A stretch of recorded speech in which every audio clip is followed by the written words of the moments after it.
જો તમારા વોટ્સએપ પર એવો મેસેજ આવે છે કે 22 જાન્યુઆરીએ રામ મંદિરના પ્રાણ પ્રતિષ્ઠા મહોત્સવમાં તમને જવાનો મોકો મળી રહ્યો છે, જેના માટે કેટલાક રૂપિયા આપવા પડશે અથવા તો મફતમાં તમે જઈ શકશો, બસ તમારે એક એપ્લિકેશન ડાઉનલોડ કરવાની છે અને એની જોડે એક એપીકે ફાઇલ આવે છે, તો એની ઉપર ભૂલથી પણ ક્લિક ના કરતા।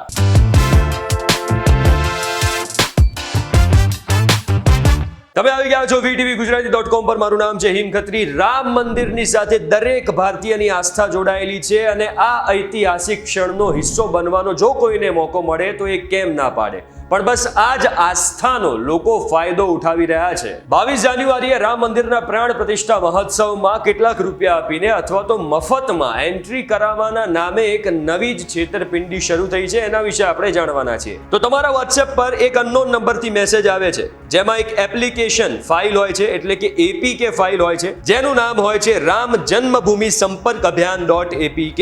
એના પછી બીજો મેસેજ આવે છે કે જો તમે 22 જાન્યુઆરીએ રામ મંદિરના પ્રાણ પ્રતિષ્ઠા મહોત્સવમાં એન્ટ્રી ઈચ્છો છો તો આ ફાઇલને ડાઉનલોડ કરો। અને જેવી તમે આ એપીકે ફાઇલને ડાઉનલોડ કરો છો તો સ્કેમર્સની તમારા ફોનમાં એન્ટ્રી થઈ ગઈ એવું સમજી લો। આ મેસેજ તમને કેન્દ્ર સરકાર, રાજ્ય સરકાર કે અયોધ્યામાં રામ મંદિર ટ્રસ્ટ તરફથી નથી આવી રહ્યો, આ મેસેજ આવી રહ્યો છે તમારી જોડે સ્કેમર્સ તરફથી, અને આ સ્કેમ અત્યારે દેશભરમાં ચાલી રહ્યો છે। હવે બીજો સવાલ કે આ એપ્લિકેશન ડાઉનલોડ કરવાથી શું થાય? તો સૌથી પહેલા તો તમારો પર્સનલ ડેટા ચોરી થઈ શકે છે।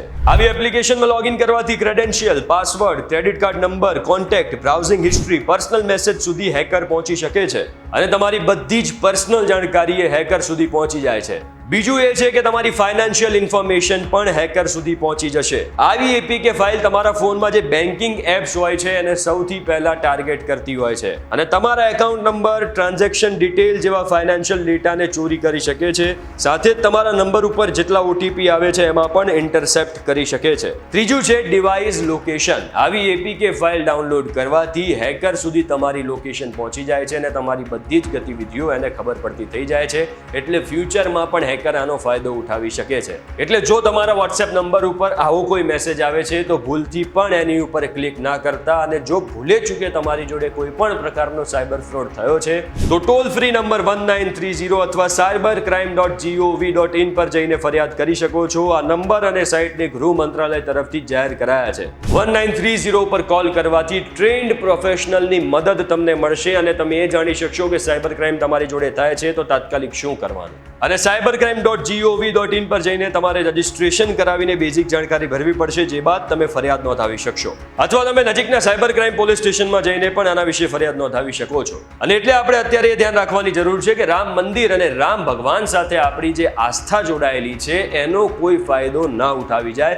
જો આજના ડેલી ડોઝનો એપિસોડ તમને કામનો લાગ્યો હોય તો વિડીયોને શેર કરજો, એટલે કોઈ છેતરપિંડીનો ભોગ ના બને। વિડીયોને લાઇક કરજો અને આવા જ ઇન્ફોર્મેટિવ વિડીયો માટે જોડાયેલા રહેજો VTV Gujarati.com।